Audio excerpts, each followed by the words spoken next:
Assalamualaikum warahmatullahi wabarakatuh. Perkenalkan, saya Suwanti Fitriani Lani dari Prodi Sejarah Peradaban Islam IAIN Tulungagung. Dalam video kali ini, saya akan menguraikan salah satu situs Islam di Ponorogo, yakni Masjid dan Makam Kiai Ageng Muhammad Besar. Let's check our video.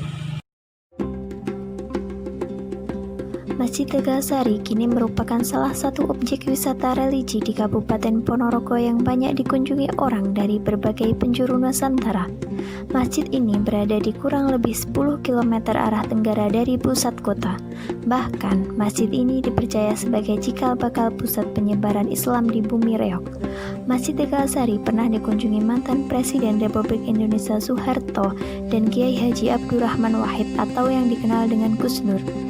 Kepala Dinas Kebudayaan, Pariwisata, Pemuda dan Olahraga Kabupaten Ponorogo menjelaskan bahwa Masjid Kiai Ageng Muhammad Besari selesai dibuka dan diresmikan oleh Presiden Republik Indonesia kedua Soeharto pada 2 Maret 1978 silam. Memasuki bagian dalam masjid, kita akan disuguhi interior masjid yang mencirikan masjid-masjid kuno, sejuk dan sakral suasana yang melingkupi kita di sekitar masjid. Dari depan halaman masjid dapat dilihat arsitektur Jawa masih sangat kental menghiasi masjid kuno ini. Secara arsitektural, masjid ini memiliki langgam Jawa kuno terdiri dari 4 buah saka guru, 12 saka rawa, dan 24 saka pinggir penyangga atap tajuk yang dipasang dengan sistem ceblokan. Jumlah tersebut mempunyai filosofi dari ke-9 Wali Songo yang menyiarkan Islam di tanah Jawa. Batu banci dengan ukuran 1 kali setengah meter yang berada di ambang pintu dengan posisi terbalik menyiratkan pergantian era dari Majapahit Hindu beralih ke masa Islam. Ini menandakan masyarakat yang semula menganut agama Hindu di bawah kerajaan Majapahit kini berada dalam kendali Islam yang disebarluaskan oleh Kiai Ageng Muhammad Besari. Di bagian dalam masjid juga terdapat mihrab layaknya gapura yang terbuat dari kayu ukiran bercorak dedaunan yang sama dengan ukiran depan gerbang makam dari batu bata khas candi. Mihrabnya merupakan sebuah ceruk yang dipinggai kayu ukiran dengan bentuk dan stilirasi dari Kalarnakala. Tepat di sampingnya sebuah mimbar untuk berkhutbah tertulis tahun 1700 dengan ukiran daun-daun. Berbentuk kursi singgasana dilengkapi dengan tempat duduk dan sebuah tongkat yang menambahkan kekhasan masjid-masjid kuno. Seperti masjid-masjid lainnya, mihrab di Masjid Tegalsari membentuk lorong yang mengandung makna perpindahan dari alam dunia ke alam akhirat. Alam yang terang benderang menuju alam sunyi dan gelap tanpa cahaya eksternal melainkan diganti dengan cahaya internal yang tak pernah padam. Sementara 2 buah lampu berbentuk lonceng menyiratkan sebuah alat yang dapat menghasilkan bunyi sebagai tanda bahwa urusan manusia dengan Tuhannya adalah hal utama yang harus dilakukan. Selanjutnya, atap masjid berbentuk tajuk tumpang 3 ini mengandung arti 3 pilar kekuatan yakni iman, Islam, dan ihsan atau menyiratkan 3 tahapan mencapai makom tertinggi yakni syariat, hakikat, dan ma'rifat. Kemudian terdapat pagar dan gapura yang juga menjorok keluar mengisyaratkan sebuah pencegahan atas berbagai peristiwa yang akan dan sudah terjadi atau sebagai perlindungan dari Allah bagi umat Islam. Sementara itu, kubah masjid terbuat dari tanah liat atau sejenis gerabah yang masih terjaga keasliannya hingga sekarang. Menurut cerita yang berkembang di masyarakat, pada zaman Belanda kubah ini pernah ditembak berkali-kali namun tidak rusak sama sekali. Sehari-hari masjid ini ramai dikunjungi orang, puncaknya pada malam Jumat Kliwon. Hal ini juga terjadi pada bulan Ramadan terkhusus di 10 hari terakhir dan juga pada momen tahunan yakni Tahlil Kubro dan ambengan peringatan Haul Kiai Ageng Muhammad Besari. Di sebelah barat masjid merupakan bangunan makam. Pintu gerbang makam khas bangunan candi sejenis ini biasanya ditemukan ketika memasuki kompleks pemakaman Sunan Kudus di Jawa Tengah. Di dalamnya ada 2 bagian makam besar dan selebihnya di pelataran adalah makam-makam keluarga dengan bentuk kijing yang relatif lebih kecil. Kiai Ageng Muhammad Besari merupakan sosok mahaguru dari para maharaja di Jawa. Kiai Ageng Muhammad Besari pula lah yang mendirikan Masjid Jami Tegalsari sekitar awal abad ke-17. Dari jalur ayah Kiai Raden Redokusumo, beliau merupakan keturunan dari pendiri kerajaan Majapahit yakni Raden Wijaya. Sedangkan dari ibu Nyai Anom Besari nasabnya sampai pada Rasulullah melalui garis Sayyidati Fatimah Az-Zahra.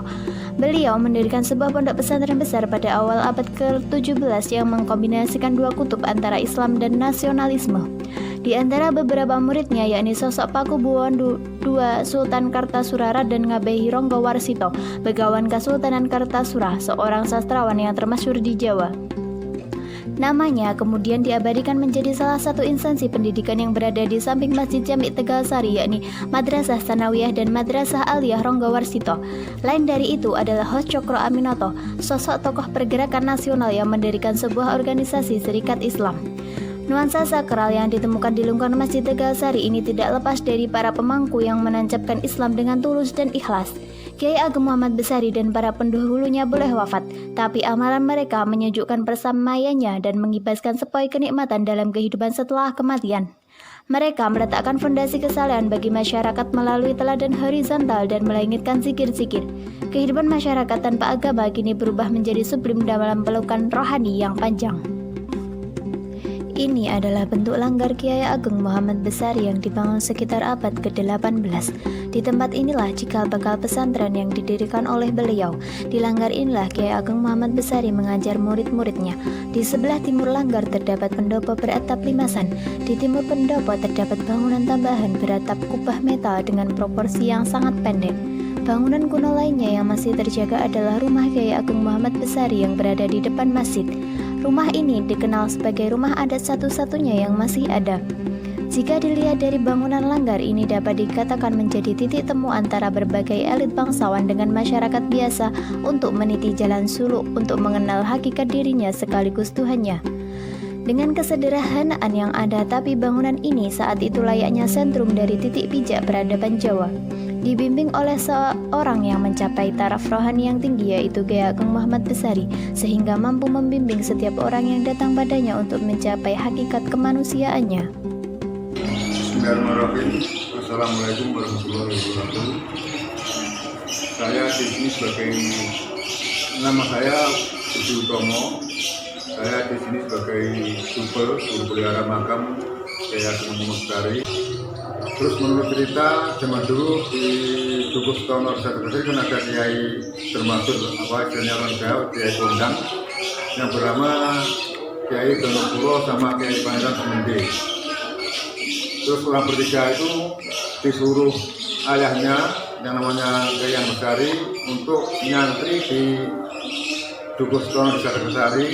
Letaknya di sini Pak, di sebelah barat sungai. Sebelah timur Pasar Hewan itu ada makam kuno sama kuno. Utara jalan. Iya. BRI itu sebelah timur. Itu ada makam kuno yang namanya makamnya Kiai Pangeran Semende sama Kiai Pangeran Donopuro. Terus Kiai Ageng Besari menyuruh ketiga anaknya itu untuk nyantri di Dukuh Setono Tegalsari. Terus setelah beliau sukses di situ ya, istilah orang Jawa wis hasil mondok, disuruh dapat sendiri untuk mendirikan desa sama masjid dinamakan Desa Tegalsari di sebelah timur sungai itu. Dulu belum ada penghuninya, cuma dulu kan masih istilahnya orang tua masih hutan belantara. Terus sampai sekarang ada peninggalannya Kiai Ageng Besari, sampai sekarang yang ada masjidnya ya masih itu. Terus makamnya juga ke masjid, rumahnya di depan masjid itu. Terus Kiai Ageng Muhammad Besari meninggalnya 1747 gambar yainya. Terus yang istrinya 1773. Adapun istrinya Kiai Ageng Besari, putranya Kiai Nur Salim yang ada makamnya ada di Desa Mangkut Ngasinang. Jadi orang mertuanya Kiai Ageng Besari itu alamnya di Ngasinang di situ, namanya Kiai Nur Salim. Makamnya perbatasan Ngasinang ke barat 500 meter masuk ke kiri. Terus adapun putranya Kiai Ageng Besari berjumlah 9.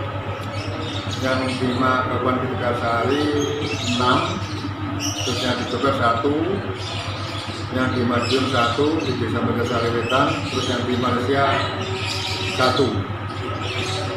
Terus 9 putra itu yang putri hanya 1, namanya Nyai Jumar yang ada di Madiun. Yang jadi yang 8 putranya Kiai Ageng Besari putra semua.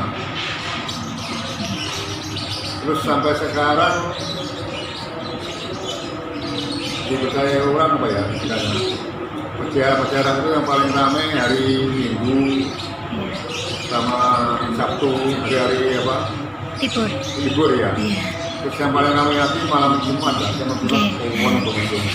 Apalagi malam Jumat Kliwon ada rutin itu dikumpulin apa santri nama aja itu ke santri Maya jumlahnya kira 4.000.